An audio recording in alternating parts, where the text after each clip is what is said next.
কলিয়াবৰত পথ সুৰক্ষাৰ বাৰ্তাৰে উলিওৱা বাইক ৰেলীত পৰিবহণ মন্ত্ৰী পৰিমল শুক্লবৈদ্যৰ অংশগ্ৰহণ। কাজিৰঙাৰ কহৰাৰ পৰা প্ৰায় ৪০ কিলোমিটাৰ দূৰত্ব ৩৭ নম্বৰ ৰাষ্ট্ৰীয় ঘাইপথেৰে বাইক ৰেলী কৰি পৰিবহণ মন্ত্ৰী পৰিমল শুক্লবৈদ্য উপস্থিত হয়হি জখলাবন্ধাত এখন সজাগতা সভাতো অংশগ্ৰহণ কৰে মন্ত্ৰীগৰাকীয়ে। তীব্ৰ গতিত গাড়ী চলোৱা, মদ্যপান বা ড্ৰাগছ সেৱন কৰি গাড়ী চলোৱাৰ সময়ত মোবাইলত কথা পতা আদি সকলোবোৰেই বিপদজনক আচৰণ, যিয়ে পথ দুৰ্ঘটনাত অৰিহণা যোগায়। গতিকে এনে কৰ্মৰ পৰা দূৰৈত থাকি সাৱধানতা অৱলম্বন কৰিবৰ বাবে আহ্বান জনায় মন্ত্ৰী পৰিমল শুক্লবৈদ্যই। হয়, আজি আপোনালোকে জানে যে আমাৰ এক পথ সুৰক্ষা জন আন্দোলন আমি আৰম্ভ কৰিছিলোঁ যোৱা মাহৰ 19 তাৰিখ। ৱৰ্ল্ড ৰোড ফেটালিটি ৰিমেম্বাৰেন্স ডে আছিল। কামৰূপ ৰুৰেলৰ ফালৰ পৰা আৰম্ভ কৰিছিলোঁ। এতিয়া ইয়াতে আহি আমি 88 সমষ্টি আমি গ'লোঁ। বাকী প্ৰতিটা সমষ্টিত যোৱাৰ আমাৰ ইচ্ছা আছে। এটাই উদ্দেশ্য, ইয়াতে কোনো পলিটিকেল এজেণ্ডা বা ব্যক্তিগত এজেণ্ডা লৈ অহা নাই। এটাই উদ্দেশ্য যে ৰাইজৰ লগতে সমাজৰ বিভিন্ন শ্ৰেণীৰ মানুহৰ লগতে মিলি কেনেকুৱা আমি এই পথটো সুৰক্ষিত কৰিব পাৰোঁ তাৰ কাৰণে কিছু আলাপ আলোচনা কৰা। এই ক্ষেত্ৰত আমি দেখিছোঁ যোৱাবাৰ আমাৰ অসমত 2994 গৰাকী মানুহ বাটত প্ৰাণ দিলে।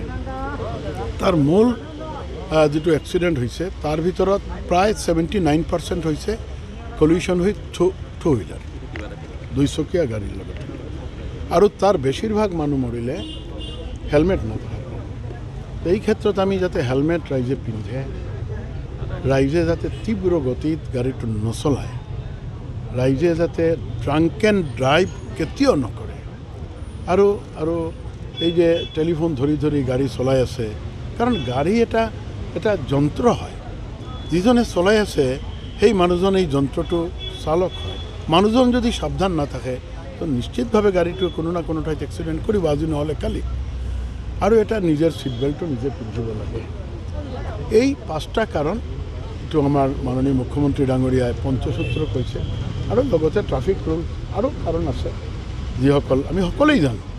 গতিকে এই কাৰণবিলাক যাতে আমি মানি চলোঁ আৰু আমি যিসকলে আমি গাড়ী বা টু হুইলাৰ চলাওঁ, আমাৰ এটা কথা মনত ৰাখিব লাগে যে নিজৰ জীৱনেৰো মূল্য আছে। আৰু আমাৰ সন্মুখত যদি কোনো এক্সিডেণ্ট হয় আৰু এজনৰ যদি ক্ষতি হয়, অনিষ্ট হয়, তেওঁৰ জীৱনৰ মূল্য আছে। আমি এটা সুৰক্ষিত পথ আমাৰ লাগিব, কাৰণ আজিৰ এই নব্য সভ্যতাত আমি কেতিয়াও এনেকুৱা ভাবিব নোৱাৰোঁ যে আমি পথ অবিহনে আমাৰ জীৱন পৰিক্ৰমা চলাব পাৰোঁ। এই ক্ষেত্ৰত এক সুৰক্ষিত পথ আমাৰ লাগে। আৰু এই কাৰণেই আমি প্ৰতিটা সমষ্টিত গৈ আছোঁ। ৰাইজে আৰু আমাৰ সাংবাদিক বন্ধুসকলে সকলোৱে মিলি আমাক বহুত সহায়তা কৰি আছে। আমাৰ এই কথাখিনি ৰাইজলৈকে লৈ যোৱাৰ কাৰণে বিভিন্নভাৱে প্ৰয়াস কৰি আছে। কলিয়াবৰৰ পৰা নেকিবুৰ ৰহমানৰ প্ৰতিবেদন, এনি ভাৰত 24।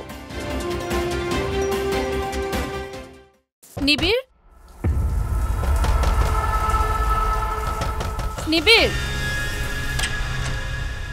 কিনো অনবৰ লাগি থাকা? ক'তনো লাগি আছো? ইমান সময় হ'ল বাথৰুমতে সোমাই আছ। তোৰ আজিকালি কি হৈছে বাবা? কথা এটাও ভালকে নাপাত।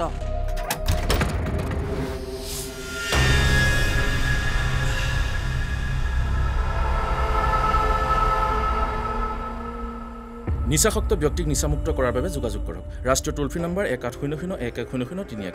জিলা প্ৰশাসন আৰু জিলা সমাজ কল্যাণ বিভাগ, কামৰূপ মহানগৰ, অসম চৰকাৰৰ দ্বাৰা জনহিতাৰ্থে প্ৰচাৰিত।